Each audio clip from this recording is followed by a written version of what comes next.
Ouça agora na Alvorada, Ser Igreja Hoje. Hoje no Ser Igreja, família em destaque.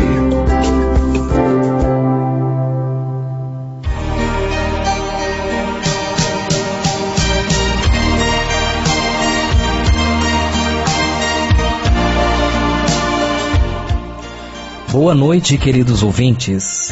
Eu sou o Carlos da Dani e hoje estou aqui sozinho com meu amigo Carlão na parte técnica, que o Gabriel e a Patrícia estão retornando aí de viagem, né, de Curitiba, onde eles estiveram fazendo a formação da exortação apostólica Amoris Laetitia. Estão em retorno, estão a caminho, né? E já falei com eles por telefone, né? Então foi maravilhoso. E na próxima semana eles vão comentar um pouco mais sobre como que foi essa formação, né? E ainda dentro deste assunto, nós, como de costume, vamos dar continuidade, então, à catequese dessa exortação. Nós estamos, então, por telefone com o nosso amigo, o Diácono Juarez. Boa noite, Diácono. Boa noite, como vai aí? Tudo bem? Tudo bem, graças a Deus. E aí em Curitiba? Aqui tudo bem também, apesar do frio, né? Mas vai tudo indo bem. Isso aí. Então vamos dar continuidade, então, a essa catequese, né? Isso. Bom, nós estávamos falando já na quarta-feira passada do 5º capítulo, né? Certo. E fomos, é o terceiro capítulo mais extenso do documento. Tem 33 parágrafos, a gente acabou falando sobre 13. Sim. Praticamente a metade. Vamos ver se a gente consegue terminar hoje esses restantes aí para o próximo capítulo. É mais interessante, que são as perspectivas pastorais também, uma coisa mais direta para a gente poder comentar, né? Mais prático, né? Então nós fomos até o parágrafo 178, mas pulamos o 173. Certo. No 173 o Papa fala de algumas coisas, por exemplo, que apesar de que as mulheres querem estudar, trabalhar, etc., não se pode ignorar a necessidade que as crianças têm da presença materna. Quando a gente fala assim, parece que está simples. Por isso que é interessante, quando a gente lê o parágrafo mesmo, a ideia central, a ideia geral do Papa fica mais clara quando a gente lê o parágrafo todo. Sim. O sentimento de ser órfãos, que hoje experimentam muitas crianças e jovens, é mais profundo do que nós pensamos. Hoje nós reconhecemos como plenamente legítimo e até desejável que as mulheres queiram estudar, trabalhar, desenvolver as suas capacidades e ter objetivos pessoais. Mas ao mesmo tempo, não podemos ignorar a necessidade que as crianças têm da presença materna, especialmente nos primeiros meses de vida. A realidade é que a mulher apresenta-se diante do homem como mãe, sujeito da nova vida humana, que nela é concebida e se desenvolve e dela nasce para o mundo. O enfraquecimento da presença materna com as suas qualidades femininas é um risco grave para a nossa terra.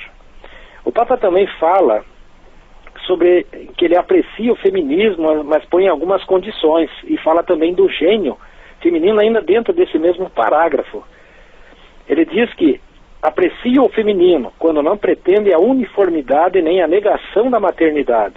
Com efeito, a grandeza das mulheres implica todos os direitos decorrentes da sua dignidade humana inalienável, mas também do seu gênio feminino indispensável para a sociedade.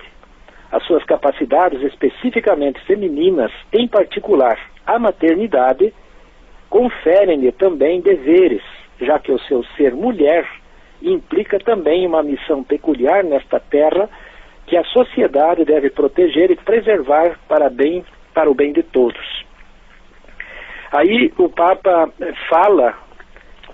mostra o que ele tem a dizer aos casais que não estão em condições de ter filhos, do parágrafo 178 até o 181, quando o subtítulo é Fecundidade Alargada. Àqueles que não podem ter filhos, lembramos que o matrimônio não foi instituído só em ordem à procriação. É interessante essa colocação assim, porque existe até por parte da sociedade, da mídia e fora, uma cobrança, às vezes, da própria igreja, que a igreja tem só essa visão, né, de procriação, casamento só procriação, procriação, procriação. O Papa dá uma né, já começa esse parágrafo dando essa ideia diferenciada um pouquinho. Verdade. E por isso mesmo que faltem os filhos tantas vezes ardentemente desejados, o matrimônio conserva o seu valor e indissolubilidade como comunidade e comunhão de toda a vida. Além disso, a maternidade não é uma realidade exclusivamente biológica, mas expressa-se de diversas maneiras. A adoção é um caminho para realizar a maternidade e a paternidade de uma forma muito generosa, e desejo encorajar aqueles que não podem ter filhos a alargar e abrir o seu amor conjugal para receber quem está privado de um ambiente familiar adequado. Nunca se arrependerão de ter sido generosos. Adotar é o ato de amor que oferece uma família a quem não a tem. É importante insistir para que a legislação possa facilitar o processo de adoção, sobretudo nos casos de filhos não desejados, evitando assim o aborto ou o abandono. Aqueles que assumem o desafio de adotar e acolhem uma pessoa de maneira incondicional e gratuita, tornam-se mediação do amor de Deus, que diz: ainda que a tua mãe chegasse a esquecer-te, eu nunca te esqueceria. Está lá em Isaías, no capítulo 49, versículo 15. A opção da adoção e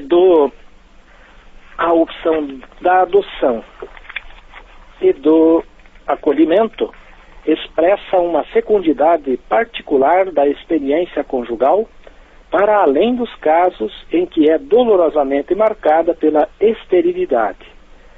Diante daquelas situações em que o filho é pretendido, custe o que custar, como direito da própria realização, a adoção e o acolhimento retamente entendidos indicam um aspecto importante da paternidade, maternidade e da filiação, enquanto ajudam a reconhecer que os filhos, tanto naturais como adotivos ou acolhidos, são diferentes de nós e é preciso acolhê-los, amá-los, cuidá-los e não apenas pô-los ao mundo.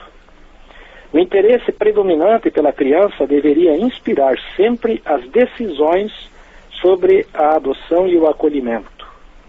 Por outro lado, o tráfico de crianças entre países e continentes deve ser impedido com oportunas intervenções legais e controles por parte dos Estados. Convém lembrar-nos também de que a procriação e a adoção não são as únicas maneiras de viver a fecundidade do amor. Mesmo a família com muitos filhos é chamada a deixar a sua marca na sociedade onde está inserida, desenvolvendo outras formas de fecundidade que são uma espécie de extensão do amor que a sustenta. As famílias cristãs não esqueçam que a fé não nos tira do mundo, mas insere-nos mais profundamente nele. A cada um de nós cabe um papel especial na preparação da vinda do reino de Deus. A família não deve imaginar-se como um recinto fechado, procurando proteger-se da sociedade. Não fica à espera, mas sai de si mesma à procura de solidariedade. Assim transforma-se num lugar de integração da pessoa com a sociedade e num ponto de união entre o público e o privado. Os cônjuges precisam de adquirir consciência clara e convicta dos seus deveres sociais. Quando isso acontece, não diminui o carinho que os une. Antes, enche-se de nova luz, como está expresso nos seguintes versos: as tuas mãos são a minha carícia, o meu despertar diário, amo-te, porque tuas mãos trabalham pela justiça. Se te amo, é porque és o meu amor, o meu cúmplice e tudo. E na rua, lado a lado, somos muito mais que dois. Aí o Papa mostra como quer que as pessoas interajam com o mundo ao redor delas em 6 parágrafos, lá do 181 até o parágrafo 186. Sim. 181 nós acabamos de ler, acabamos de dar essa passada, e vamos partir então para o 182. Nenhuma família pode ser fecunda se concebe como demasiado diferente ou separada. Para evitar este risco, lembremos-nos que a família de Jesus, cheia de graça e sabedoria, não era vista como uma família estranha, como um lar aliado e distante da gente. Por isso mesmo as pessoas sentiram dificuldade em reconhecer a sabedoria de Jesus e diziam: de onde é que isto lhe vem? Não é ele o carpinteiro, o filho de Maria? Não é ele o filho do carpinteiro? Isso confirma que era uma família simples, próxima de todos, integrada normalmente na povoação. E Jesus também não cresceu numa relação fechada e exclusiva com Maria e José, mas de bom grado movia-se na família alargada, onde encontrava os parentes e os amigos. Aliás, isso explica porque, quando regressavam de Jerusalém, os seus pais admitissem a possibilidade de um menino de 12 anos vagar pela caravana um dia inteiro, ouvindo as histórias e partilhando as preocupações de todos. Pensando que ele se encontrava na caravana, fizeram um dia de viagem. Está lá em Lucas, no capítulo 2, versículo 44.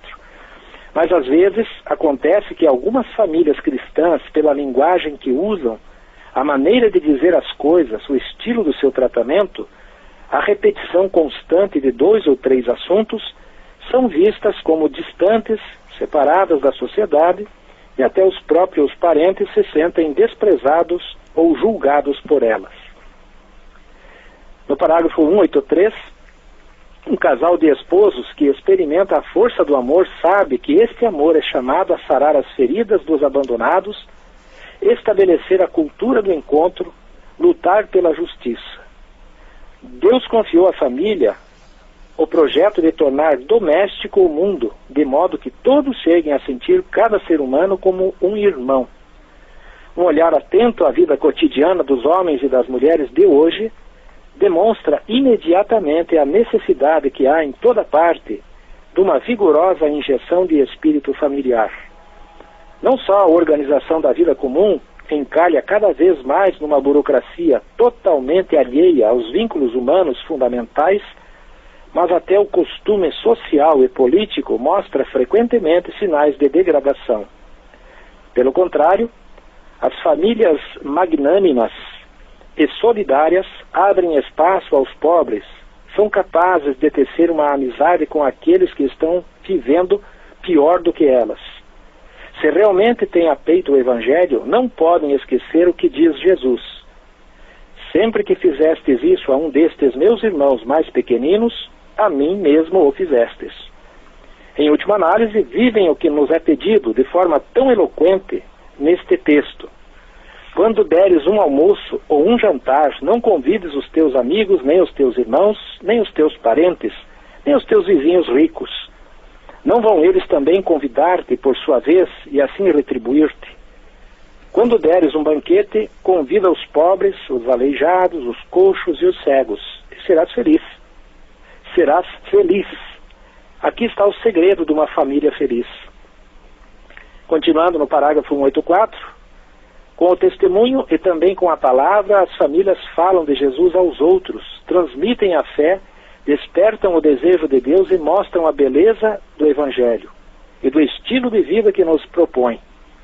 Assim, os esposos cristãos pintam o cinzento do espaço público, corrigindo-o de fraternidade, sensibilidade social, defesa das pessoas frágeis, fé luminosa e esperança ativa. A sua fecundidade alarga-se, traduzindo-se em 1001 maneiras de tornar o amor de Deus presente na sociedade. Nesta linha convém levar muito a sério um texto bíblico que habitualmente é interpretado fora do seu contexto ou de uma maneira muito geral, pelo que é possível negligenciar o seu sentido mais imediato e direto, que é marcadamente social. Trata-se da primeira carta aos Coríntios, capítulo 11, versos 17 a 34, onde São Paulo enfrenta numa situação vergonhosa da comunidade. Nela, algumas pessoas ricas tendiam a discriminar os pobres e isto verificava-se mesmo no ágape que acompanhava a celebração da Eucaristia. Enquanto os ricos se deleitavam com seus manjares, os pobres olhavam e passavam fome. Enquanto um passa fome, outro se embriaga. Não tendes casas para comer e beber? Ou desprezais a igreja de Deus e quereis envergonhar aqueles que nada têm? Está lá nos versos 21 e 22. A Eucaristia exige a integração no único corpo eclesial. Quem se aproxima do corpo e do sangue de Cristo não pode, ao mesmo tempo, ofender aquele mesmo corpo, fazendo divisões e discriminações escandalosas entre os seus membros. Na realidade, trata-se de distinguir o corpo do Senhor, de reconhecê-lo com fé e caridade, quer nos sinais sacramentais, quer na comunidade. Caso contrário, come-se e bebe-se a própria condenação. Esse texto bíblico é um sério aviso para as famílias que se fecham na própria comodidade e se isolam, de modo especial para as famílias que ficam indiferentes aos sofrimentos das famílias pobres e mais necessitadas. Assim, a celebração eucarística torna-se um apelo constante a cada um para que examine-se cada um a si mesmo, a fim de abrir as portas da própria família a uma maior comunhão com os descartados da sociedade. E depois, sim, receber o sacramento do amor eucarístico que faz de nós um só corpo. Não se deve esquecer que a mística do sacramento tem um caráter social. Quando os comungantes se mostram relutantes em deixar-se impelir a um compromisso a favor dos pobres e atribulados, ou consentem diferentes formas de divisão, desprezo e injustiça, recebem indignamente a Eucaristia. Ao contrário, as famílias que se alimentam da Eucaristia com a disposição adequada reforçam o seu desejo de fraternidade, o seu sentido social e o seu compromisso para com os necessitados. Certo, então, Juarez, agora na sequência o Papa Oi, Juarez, nós vamos agora fazer um intervalo, então? Ok. E já nós damos continuidade, né? Então, meus irmãos, vamos dar uma pausinha aqui e já nós voltamos. Rádio Alvorada, uma emissora católica que proclama Maria bem-aventurada. Você está ouvindo na Rádio Alvorada, Ser Igreja Hoje.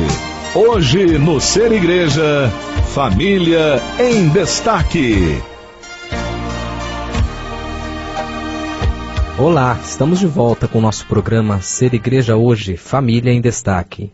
Nós estamos dando continuidade, então, à catequese da exortação apostólica Amoris Laetitia, do Papa Francisco. E nosso amigo Juarez está, então, conduzindo este momento. Pode dar continuidade, então, Juarez. Ok. O Papa fala na sequência qual é o papel da família estendida ou ampliada. E aqui interessante, para quem estiver acompanhando, quiser anotar, os parágrafos não são sequenciais. Tem o parágrafo 187 e depois o 196 até o 198, que trata desse assunto. O 187, o núcleo familiar restrito, não deveria isolar-se da família alargada, onde estão os pais, os tios, os primos e até os vizinhos. Nessa família ampla, pode haver pessoas necessitadas de ajuda, ou pelo menos de companhia e gestos de carinho, ou pode haver grandes sofrimentos que precisam de conforto. Às vezes, o individualismo destes tempos leva a fechar-se na segurança de um pequeno ninho e a sentir os outros como um incômodo. Todavia, esse isolamento não proporciona muita mais paz e felicidade, antes fecha o coração da família e priva-a do horizonte amplo da existência. Aí o 196. Com efeito, além do círculo pequeno formado pelos cônjuges e seus filhos, temos a família alargada ou estendida, que não pode ser ignorada. Com efeito, o amor entre o homem e a mulher no matrimônio, e de forma derivada e ampla, o amor entre os membros da mesma família, entre pais e filhos, entre irmãos e irmãs, entre parentes e familiares, é animado e impelido por um dinamismo interior e incessante que leva a família a uma comunhão sempre mais profunda e intensa, fundamento e alma da comunidade conjugal e familiar. Aí se integram também os amigos e as famílias amigas, e mesmo as comunidades de famílias que se apoiam mutuamente nas suas dificuldades, no seu compromisso social e na fé. 197. Esta família alargada deveria acolher com tanto amor as mães solteiras, as crianças sem pais, as mulheres abandonadas que devem continuar a educação dos seus filhos, as pessoas deficientes que requerem muito carinho e proximidade, os jovens que lutam contra uma dependência, as pessoas solteiras, separadas ou viúvas que sofrem a solidão, os idosos e os doentes que não recebem o apoio dos seus filhos, até incluir no seio dela, mesmo os mais desastrados nos comportamentos da sua vida, e pode também ajudar a compensar as fragilidades dos pais ou a descobrir e denunciar a tempo possíveis situações de violência ou mesmo de abuso sofridas pelas crianças, dando-lhes um amor sadio e um sustentáculo familiar, quando seus pais não o podem assegurar.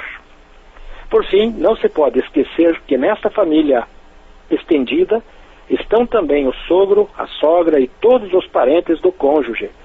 Uma delicadeza própria do amor é evitar vê-los como concorrentes, como pessoas perigosas, como invasores. A união conjugal exige que se respeite as suas tradições e costumes, se procure compreender a sua linguagem, evitar maledicências, cuidar deles e integrá-los de alguma forma no próprio coração, embora se deva preservar a legítima autonomia e a intimidade do casal. Essas atitudes são também uma excelente maneira de exprimir a generosidade da dedicação amorosa ao próprio cônjuge. Na sequência, o Papa trata da relação dos filhos com os pais. São 3 parágrafos, o 188 até o 190. Sim. Primeiro com o subtítulo de ser filho. Em primeiro lugar, falemos dos pais próprios. Jesus lembrava aos fariseus que o abandono dos pais é contrário à lei de Deus. Não faz bem a ninguém perder a consciência de ser filho. Em cada pessoa, mesmo quando se torna adulta ou idosa, quando passa também a ser progenitora ou desempenha funções de responsabilidade, por baixo de tudo isso permanece a identidade de filho. Todos somos filhos. E isso recorda-nos sempre que a vida não nos demos sozinhos, mas recebemos-la. O grande dom da vida é o primeiro presente que recebemos. Por isso, o 4º mandamento pede aos filhos que honrem o pai e a mãe. Este mandamento vem logo após aqueles que dizem respeito ao próprio Deus. Com efeito, contém algo de sagrado, algo de divino, algo que está na raiz de todos os outros tipos de respeito entre os homens. E na formulação bíblica do 4º mandamento, acrescenta-se, para que se prolonguem os teus dias sobre a terra que o Senhor teu Deus te dá. O vínculo virtuoso entre as gerações é garantia de futuro e de uma história verdadeiramente humana. Uma sociedade de filhos que não honram os pais é uma sociedade sem honra. É uma sociedade destinada a encher-se de jovens áridos e ávidos. Mas há também a outra face da moeda. O homem deixará o pai e a mãe, diz a palavra de Deus. Às vezes isso não é cumprido, nunca se chegando a assumir o matrimônio, porque falta esta renúncia e esta dedicação. Os pais não devem ser abandonados nem transcurados, mas para unir-se em matrimônio é preciso deixá-los de modo que o novo lar seja a morada, a proteção, a plataforma e o projeto, e seja possível tornar-se verdadeiramente uma só carne. Sucede em alguns casais ocultar ao próprio cônjuge muitas coisas que, entretanto, se dizem aos pais, chegando ao ponto de se importar mais com as opiniões destes do que com os sentimentos e as opiniões do cônjuge. Não é fácil manter essa situação por muito tempo, e só provisoriamente poderia ter lugar, isto é, enquanto se criam as condições para crescer na confiança e no diálogo. O matrimônio desafia a encontrar uma nova maneira de ser filho. O Papa ainda fala também do papel dos avós em uma família. Não me rejeites no tempo da velhice, não me abandones quando já não tiver forças. É o brado do idoso que teme o esquecimento e o desprezo. Assim como Deus nos convida a ser seus instrumentos para escutar a súplica dos pobres, assim também espera que ouçamos o brado dos idosos. Isso interpela as famílias e as comunidades, porque a Igreja não pode nem quer conformar-se com uma mentalidade de impaciência, e muito menos de indiferença e desprezo em relação à velhice. Devemos despertar o sentido coletivo de gratidão, apreço, hospitalidade, que faça o idoso sentir-se parte viva da sua comunidade. Os idosos são homens e mulheres, pais e mães, que antes de nós percorreram o nosso próprio caminho estiveram na nossa mesma casa, combateram a nossa mesma batalha diária por uma vida digna. Por isso, como gostaria de uma igreja que desafia a cultura do descarte com a alegria transbordante de um novo abraço entre jovens e idosos. Eu gostaria de dar uma parada, então, porque fica próximo aí do comercial. Certo. E não consigo terminar o próximo parágrafo. Certo. Então nós vamos dar continuidade então no próximo programa, né, Juarez? Só para encerrar, são só os 3 parágrafos últimos, aí então daí a gente fecha falando, antes de iniciar as perspectivas pastorais, de uma forma mais ágil também, porque o próximo capítulo é muito longo, é bem mais longo que esse, daí se a gente for nesse sentido vai demorar quase um mês para fazer. Não, mas fica tranquilo, aqui o tempo é nosso. Tá. Nós damos continuidade, então, a partir desse parágrafo 192, né? No próximo programa, né? E aí nós vamos caminhando, conforme a sua disponibilidade também, né, Juarez? Isso. Mas desde já agradecemos novamente aí por mais uma participação aí conosco, né? E agradecer aos nossos ouvintes aí também, né? E também disponibilizar aqui, quem tiver alguma pergunta também sobre a exortação, né, quiser colocar pra gente repassar aí pro Juarez, fiquem à vontade, né, Juarez? Isso então, mesmo. Então, meu abraço, fique com Deus, meu irmão. Para você também, uma boa noite a todos, aos rádio ouvintes também. Muito obrigado. Então, meus irmãos, nós estamos aqui terminando o segundo bloco e em seguida, peço que você não saia daí, que nós vamos ter outro participante aqui, que é o assessor nacional da Pastoral Familiar, que é o Monsenhor Moacir, e vamos fazer uma avaliação sobre o 8º simpósio que aconteceu em Aparecida. Vamos para o intervalo e já nós voltamos. Você está ouvindo na Rádio Alvorada, Ser Igreja Hoje. Hoje no Ser Igreja, Família em Destaque. Olá, estamos de volta. Então, como tínhamos comentado no bloco anterior, nós vamos fazer agora uma avaliação da 8ª peregrinação que ocorreu em Aparecida do Norte, nesse final de semana, dia 21 e 22. E nós temos aqui uma presença ilustre, que é o assessor nacional da Comissão Episcopal Pastoral para a Vida e a Família, da CNBB, que é o Monsenhor Moacir. Boa noite, Monsenhor.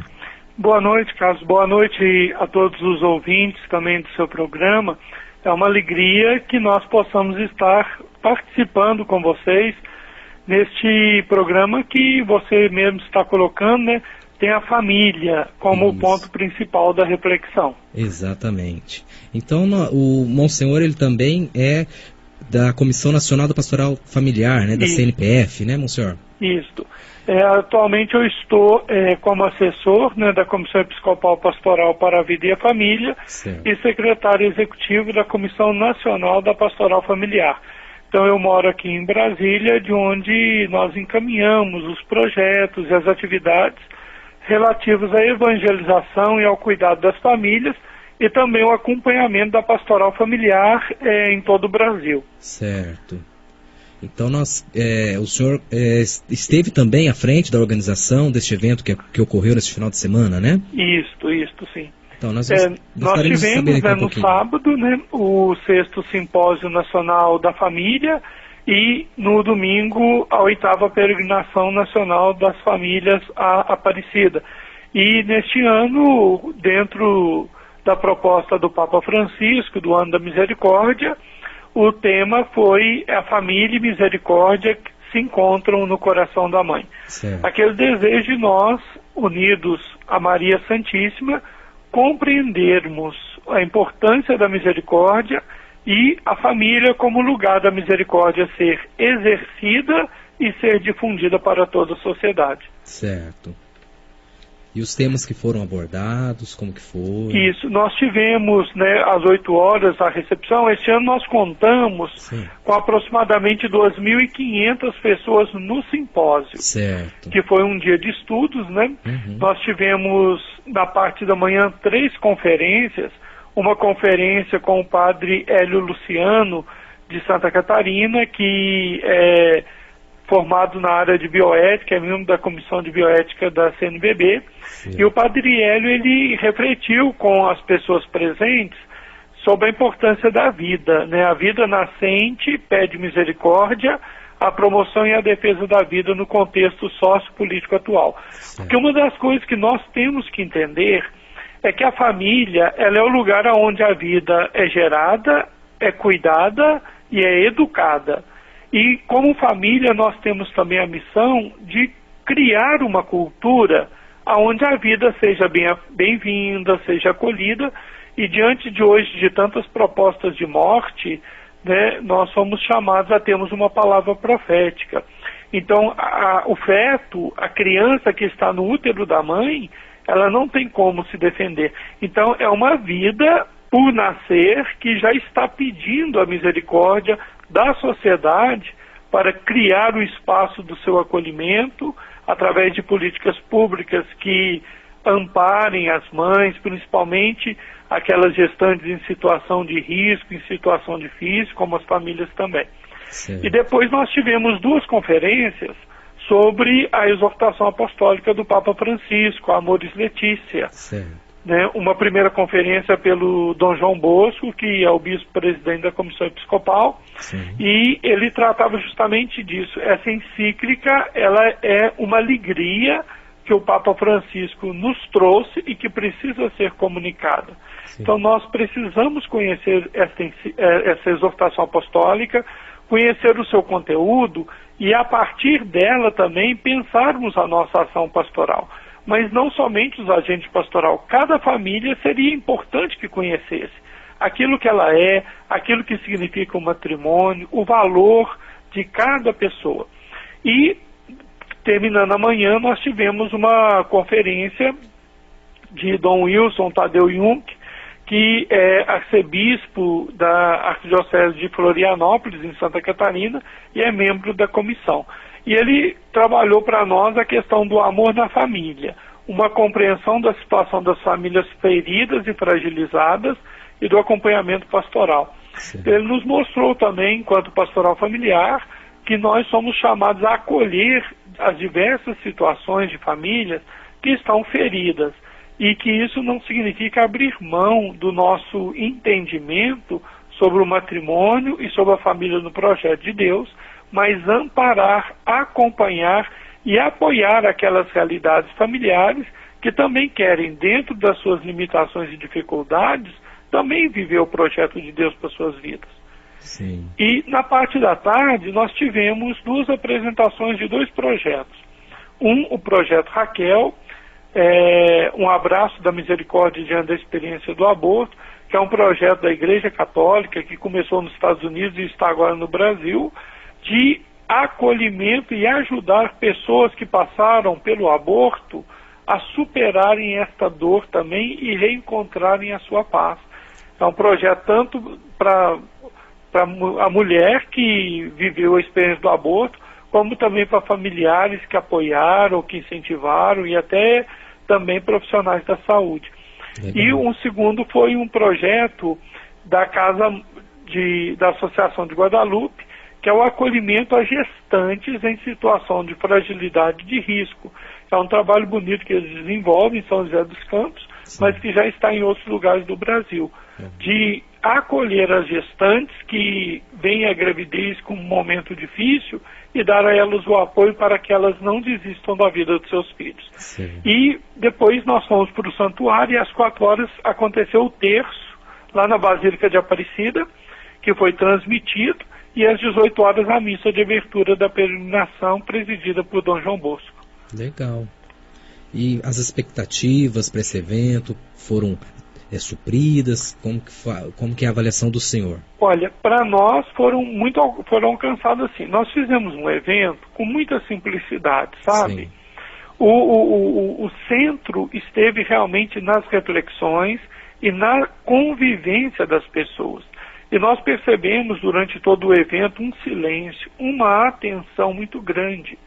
E no domingo nós tivemos a missa, o Dom Bosco participou da missa às 8 horas e a missa da peregrinação às 10 horas. Sim. O santuário de Aparecida estava lotado no terço, no sábado às 4 horas, na missa de abertura e nas missas das 8 e das 10 horas da manhã também estava lotado. Então para nós foi um sucesso, por quê? Porque a família entende que ela é protagonista desta missão, de salvar as outras famílias. Sim. E que a gente só vai conseguir realizar a nossa missão quando nós compreendemos que a nossa missão deriva de um projeto que é de Deus. Nós somos colaboradores de Deus dentro do seu projeto de salvar e ajudar as famílias. Então, o deslocamento, gente do Brasil inteiro, do Norte, Nordeste, do Sul, do Centro-Oeste, que foi para Aparecida. Então, esse deslocamento mostra isso, pessoas que viajaram, às vezes, muito mais horas do que ficaram lá. É verdade. Não é? Verdade. Às vezes teve gente que viajou quase 2 dias para ficar lá, participar de um dia de formação e uma missa, vamos dizer assim, né? Então, aí nós percebemos o seguinte, foi alcançado porque as famílias, os casais, as pessoas estão sentindo que é preciso a gente sair. Nós temos que ser uma igreja de saída. Exato. E a peregrinação, ela nos ensina isso, a gente deixar a nossa casa e ir para um outro lugar para estar com os outros na construção de um projeto. Então é sair da nossa casa e ir para a casa da mãe, a Mãe Maria, Nossa Senhora Aparecida, para que ela também nos ensine a fazer da nossa casa um lugar do acolhimento da presença de Deus. E esse é um momento sempre esperado, né? Todos os anos, né? E ainda mais agora, depois da divulgação aí da exortação apostólica, né? Então, todos estão ansiosos por saber mais, né? Isso. E sempre, sabe, nós agora estamos sempre centrando o simpósio no sábado e a peregrinação no domingo, certo, no 4º final de semana de maio, para ficar mais fácil de guardar, porque em vez de todo ano ter que marcar uma data, então o 4º final de semana de maio nós já nos organizamos. Certo. Então, Monsenhor, nós agradecemos aí pela participação, né? E esperamos contar mais vezes aí com a presença do senhor aí, né? Para estarmos dando continuidade a assuntos relacionados à família, né? Olha, nós estamos sempre às ordens. Eu agora estou deixando a comissão, né? Sim. Eu estou indo para um outro trabalho, né? Como eu fui nomeado pelo Papa Francisco como um bispo auxiliar para a Arquidiocese de Goiânia. Nossa, que legal. Então eu estou deixando meu trabalho como assessor da comissão, mas agora vai vir um outro padre para o meu lugar e os trabalhos continuam. Porque sim, cada um de nós é apenas, como dizia o Papa Bento, quando ele foi eleito Papa, né, ele dizia, eu sou apenas um simples trabalhador na mesa do Senhor. Então o trabalho continua, a obra de Deus continua, todas as atividades. Então, mesmo que se não seja eu, né, que não for eu a dar essa colaboração, vai ter alguém para estar dando essas notícias, estar motivando o pessoal também, porque a nossa família, ela é fundamental. E o Papa São João Paulo II dizia, acreditar na família é construir o futuro. Verdade. Se um jovem não acredita na sua família, que futuro que ele vai construir? Se um casal não acredita, que futuro, né? Nós padres também, né? Então, isso é importantíssimo. E nós esperamos sempre colaborar naquilo que a gente puder. E eu agradeço muito, viu? Essa abertura do programa, para que quem está em casa, às vezes nunca participou de nada desse tipo, né? E está percebendo que, nossa, está todo mundo se movimentando e eu aqui em casa. Vamos ser uma igreja de saída. Vamos ir ao encontro do outro, ao encontro das outras famílias. Quem sabe, é lá na família do outro que está a bênção que eu estou precisando para a minha própria família, né? Isso mesmo. Nós que agradecemos, Monsenhor, mandamos um abraço aí para o senhor, do Dom Orlando, né, de toda a Arquidiocese, pela participação aqui conosco, por essa contribuição, né? E que o Senhor venha abençoar cada vez mais a missão do Senhor. Amém. Amém. Então, muito obrigado, tenha uma boa noite. Obrigado a vocês, Deus abençoe, proteja e guarde a cada família que está te escutando hoje. Amém. Então nós vamos para mais um intervalo e já nós voltamos. Hoje no Ser Igreja, Família em Destaque. Olá, estamos de volta para o nosso terceiro bloco, o nosso último bloco, né, do nosso programa. E dando continuidade, então, no bloco anterior, nós conversamos com o Monsenhor Moacir, que é assessor da CNPF, né, e falou um pouquinho do 8º simpósio que ocorreu em Aparecida. E agora nós vamos saber de uma peregrina que foi até lá, né? Ela foi na excursão da Arquidiocese, né? Ela é da paróquia Nossa Senhora Aparecida do Jardim Igapó, é a Inamar. Boa noite, Inamar. Oi, Carlos, tudo bem? Tudo bom? Então, tudo bem, você esteve lá então em Aparecida nesse final de semana, né? Nós estivemos, Carlos. Boa noite a todos. Paz e bem. Paz e bem. Então, desde o ano passado nós estamos nos organizando para essa peregrinação, né? E para o simpósio. E foi uma experiência muito importante, sabe? Para a nossa pastoral, tanto paroquial como arquidiocesana e nacional também. Certo. Né? Porque foi um momento em que nós vivemos uma integração e eu diria que avivamento mesmo da fé. Verdade. Aparecida por si só já nos leva à oração.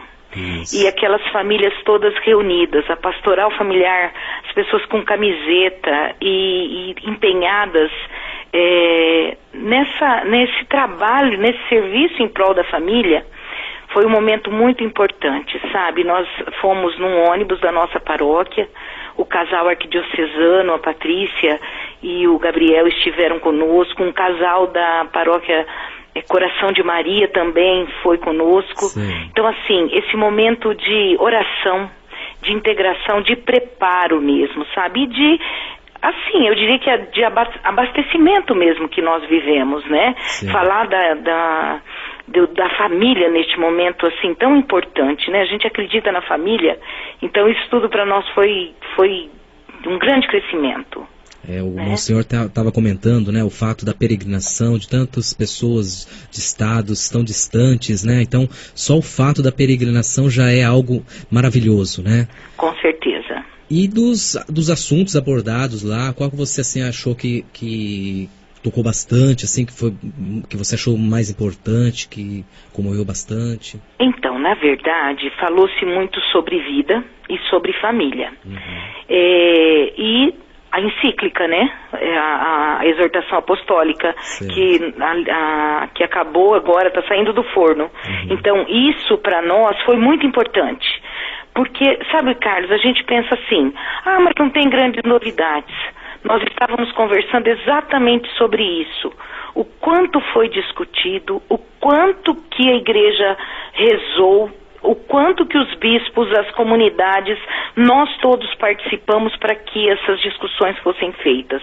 E assim, é a nossa igreja preocupada com a família, né? Então eu penso que o período da manhã no simpósio foi muito importante a gente ter discutido esses pontos. Certo. E foi muito marcante na nossa vida também, e o estar em Aparecida, o terço pela família e em seguida as missas, sabe? E, então, acho que isso foi muito importante, né? Da minha parte, isso trouxe um crescimento, não só pessoal, mas enquanto cristão, enquanto agente pastoral, certo, né? Certo. Deve ter sido maravilhoso, né? Eu não foi fui muito, mais, fiquei com muita mesmo. vontade de estar lá, né? Mas a gente vai pegando, né, pelas conversas, né? A gente vai vendo que realmente são momentos assim que nos faz crescer, né? E a gente não pode esquecer que nós estamos no ano da misericórdia e que isso tem sido colocado muito, né? Sim. Então, família é fonte de perdão, fonte de misericórdia, né? Sim. Isso é que nos faz ser mais humanos, filhos de Deus, missionários, né? O Papa tem falado muito isso, que a nossa vida é missão. Então, é o nosso testemunho como família que vai fazer com que outras pessoas queiram ser família missionária também, né? Verdade, exatamente. Então, Inamar, nós agradecemos aí pelo seu depoimento aí, né? Creio que muitas pessoas também ficaram maravilhados, né, com essa peregrinação, né? E aproveito para mandar um abraço aí para todos os agentes pastorais aí da Paróquia Nossa Senhora Aparecida do Jardim Gapó, né? Muito obrigada. Para todos os paroquianos, né? E ajudem-nos a divulgar aí o nosso programa também todas as quartas-feiras às 21 horas, né? Sim, Carlos, com certeza. Um abraço. Fique com Muito Deus, obrigada, paz e bem a todos vocês. paz e bem.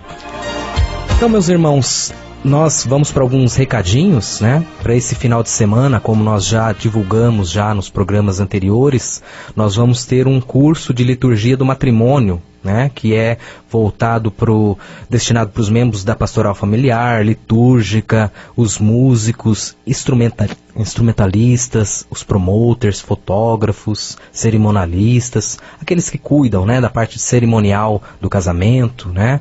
Então vai ter esse curso aqui no Centro Pastoral, Memorial neste sábado, dia 28, das 8 às 17 horas. Então, o valor da inscrição é R$ 35,00, terá almoço aqui, né? Então, não deixe de se inscrever no site da Arquidiocese de Londrina, né? Para participar e se formar, né? Se informar sobre todos os documentos da igreja, enfim, né? Então, não deixe de divulgar aí na sua paróquia também. Nós estamos chegando ao final, né, do nosso programa, e amanhã é feriado, na verdade é um dia santo, né? Então não podemos deixar de participar na nossa igreja, na nossa paróquia, do corpo de Cristo, da festa do corpo de Cristo, né? Então, no nosso site nós temos lá uma matéria muito legal falando sobre a origem desta festa, né, de Corpus Christi, e tem também uma oração que nós vamos finalizar o nosso programa, né, com esta maravilhosa oração de São Tomás de Aquino, que é o Adoro-te, Devote. Então, peço a você que está nos ouvindo nesta noite, que tranquilize neste momento seu coração, vá se preparando para esse dia de adoração ao Santíssimo Sacramento, né? Então amanhã nós teremos a passagem do Santíssimo Sacramento no meio de nós, né, em nossos bairros, né? Muitas paróquias já estão aí há tempos preparando os tapetes para que o Santíssimo possa passar, né, e nos abençoar a nossa cidade, né? Então, prepare o seu coração para esse dia de muita oração, de louvor ao nosso Deus, né? Então, eu convido você agora, feche seus olhos e ouça esta linda oração. Eu vos adoro devotamente, ó divindade escondida, que verdadeiramente oculta-se sob estas aparências. A vós, meu coração, submete-se todo por inteiro, porque vos contemplando, tudo desfalece. A vista, o tato, o gosto, falham com relação a vós, mas somente em vós ouvir, em tudo creio. Creio em tudo aquilo que disse o Filho de Deus. Nada mais verdadeiro que esta palavra de verdade. Na cruz estava oculta somente a vossa divindade, mas aqui oculta-se também a vossa humanidade. Eu, contudo, crendo e professando ambas, peço aquilo que pediu o ladrão arrependido. Não vejo, como Tomé, as vossas chagas. Entretanto, vos confesso, meu Senhor e meu Deus, faça que eu sempre creia mais em vós esperar e vos amar.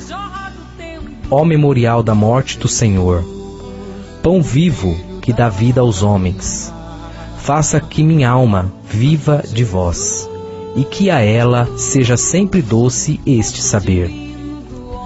Senhor Jesus, bondoso pelicano, lava-me, eu que sou imundo, em teu sangue, pois que uma única gota faz salvar todo o mundo e apagar todo o pecado.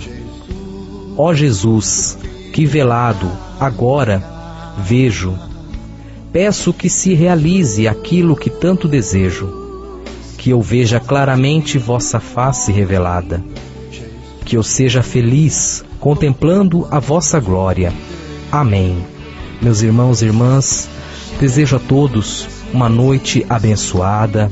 Aproveitem amanhã esse dia para louvar e agradecer ao nosso Deus, ao Santíssimo Sacramento.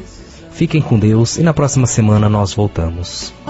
Senhor, quando te vejo no sacramento da comunhão, sinto o céu se abrir e uma luz a me atingir, esfriando minha cabeça, esquentando meu coração.